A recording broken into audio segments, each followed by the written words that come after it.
Olá, tudo bem? Bem-vindo ao canal Viver de Renda. Se inscreva no canal, deixe seu like e compartilhe com os amigos. Nos acompanhe também no Instagram Viver de Renda Canal e no nosso novo canal aqui no YouTube, o Café com Ações. De terça a sexta, a gente faz um resumo de notícias e informações importantes sobre economia, bolsa de valores, à luz de um olhar mais seletivo, de separar o joio do trigo, de dar importância àquilo que realmente faz sentido para quem está investindo na bolsa de valores. É importante se distanciar dos ruídos excessivos que existem nas mídias em geral, nas televisões, nos jornais e na internet, porque há muita coisa desencontrada, muita coisa sem a menor relevância, que só faz atrapalhar a nossa concentração e nosso foco. Então, temos que ser seletivos, olhar apenas o que nos interessa enquanto investidores. É uma mudança de mentalidade, precisamos pensar como os grandes empresários e os grandes investidores. Esse é um desafio para quem quer investir na bolsa.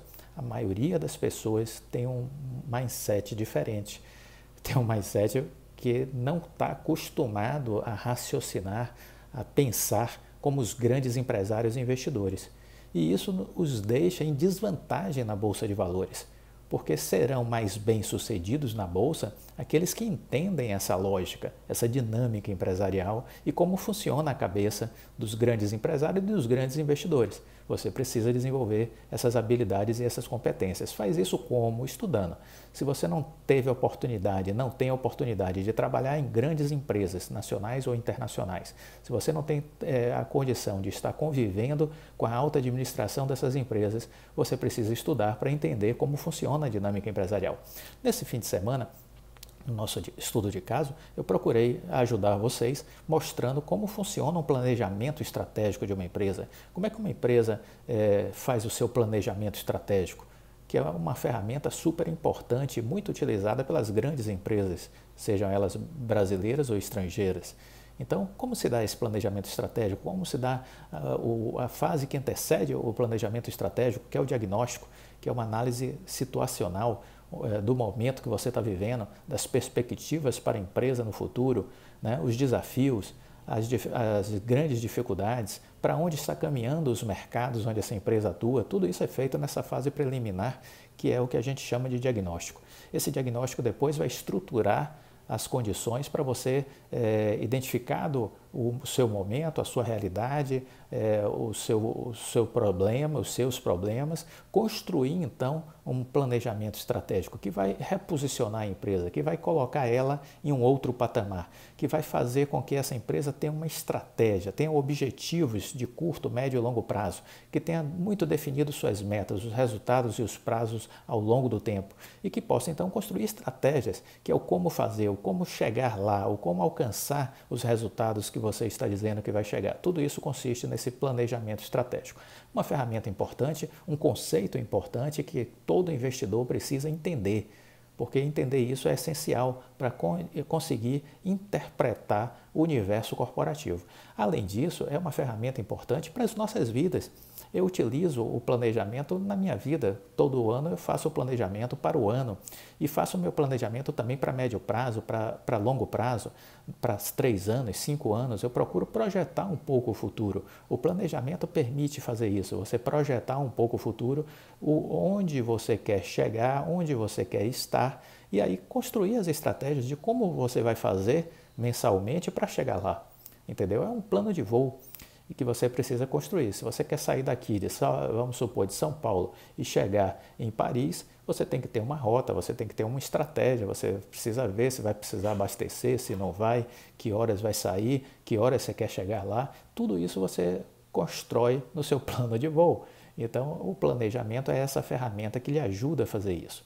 Muito bem, nesse fim de semana a gente falou sobre isso no sábado, sobre o planejamento, a importância, falamos sobre como a Oi estava estruturando o seu planejamento estratégico, como ela pensou o seu planejamento estratégico, a visão da empresa de se reposicionar, de perceber que a antiga empresa Oi estava fadada à morte, a estratégia para matar a velha Oi, a estratégia para construir a nova Oi, que a nova Oi estaria concentrada em 2 grandes negócios, infraestrutura de fibra ótica e tecnologia. Essa pegada de tecnologia é uma coisa muito nova para a Oi, porque aí vem o DNA do Rodrigo Abreu, que veio da Cisco, a gigante norte-americana de tecnologia. A própria questão de infra, a Oi tinha uma rede gigantesca de 400 mil quilômetros de fibra ótica, mas isso gerava negócio numa escala muito pequena para a empresa.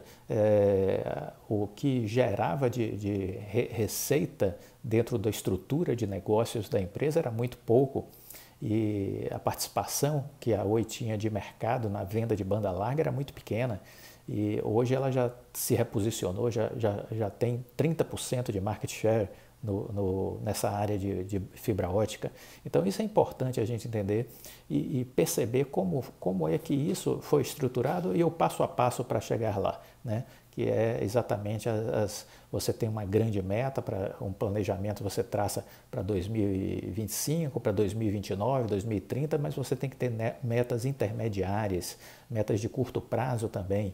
E a importância do acompanhamento, porque quando você termina o planejamento você vai para a execução, e na execução você precisa acompanhar. Precisa acompanhar para ver se o que foi executado no planejamento está sendo efetivado, porque às vezes nesse percurso ocorre desvios, é como se os ventos desviassem o avião da rota, então você tem que verificar se houve desvio para trazer o avião novamente para a rota adequada, entendeu? Tudo isso são coisas que você vai verificar no acompanhamento da execução. Por isso, super importante. E para nós investidores, o acompanhamento é importante para ver se a empresa está cumprindo o que ela prometeu. Muito bem, ontem falamos em duas ocasiões sobre a Oi no estudo de caso, e falamos pela parte da manhã sobre a questão de cibersegurança, que tem a ver com a Oi Soluções, com a parte de tecnologia, de que as empresas estão dando importância a esse assunto e que a Oi está no lugar certo na hora certa, né? Ela se antecipou a uma tendência, uma necessidade. Então, óbvio que ela vai surfar essa onda antes dos concorrentes. Assim como na fibra, como ela já tinha 400 mil quilômetros de fibra, ela obviamente vai surfar essa onda da fibra ótica muito mais na frente do que os seus concorrentes somados. Se você somar tudo, eles não conseguem chegar próximos do que a Oi tem na parte de banda larga de fibra ótica. E pela noite a gente falou sobre as mudanças da lei de falência, né? E que isso representa um grande ganho para a empresa. Só resgatando o que a gente falou ontem, a gente falou que a Oi tinha uma dívida de 14,3 bi com a Anatel, dívida proveniente de multas que tinham sido aplicadas pela Anatel à Oi. Essa dívida tinha no primeiro momento tido um desconto de 50%, porque havia uma lei que permitia isso, e isso foi aprovado na Assembleia Geral de Credores, então essa dívida de 14,3 caiu para 7,2.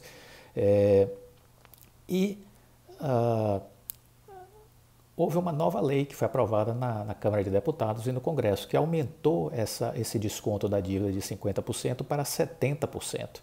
Então, a economia que a Oi teria, no caso que era de 7 bi, ela subiu para 10 bi. Então, são mais 3 bilhões de economia que a Oi está tendo agora com a nova lei de falências. Então aumenta o ganho. A Oi estava ganhando um desconto de 7 bi e passou a ter um desconto de 10 bi, porque essa nova lei será ajustada na negociação entre a Anatel e a Advocacia Geral da União.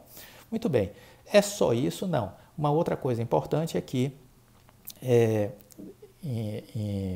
nós temos aí uma dívida que fica remanescente, né?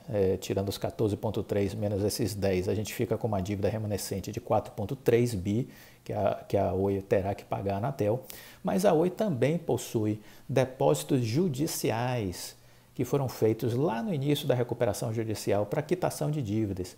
Esse valor pode sofrer alguma variação ainda por conta de ajuste. O valor original é de 1,8 bi. 1,8 bi de depósito judicial, pode com ajuste talvez chegar a 2 bi.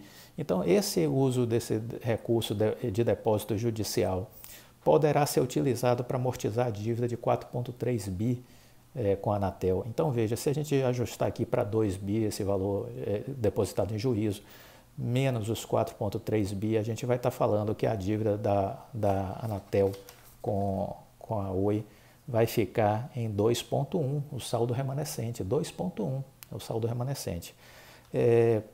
Outra coisa importante, então veja, 2,1 versus 14,3, que era a dívida original com a Anatel.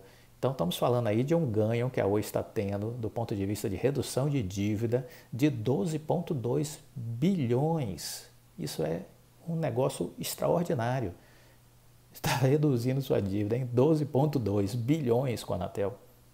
Isso é fantástico. E ela ainda vai poder pagar essa dívida de forma parcelada, entendeu? Em pelo menos 84 parcelas ou 126, porque a nova lei permite chegar até o pagamento em 126 parcelas. Bom, o que é importante dizer? A lei, tal qual saiu do Senado para a presidência da República, teve alguns vetos do presidente e aí voltaram esses vetos agora para o Senado e o Senado derrubou os vetos do presidente da República. Um desses vetos que o presidente tinha feito e é derrubado pelo Senado é extremamente favorável à Oi. Trata-se de quê? De a não necessidade de recolhimento de impostos sobre a venda de ativos de empresas em recuperação judicial.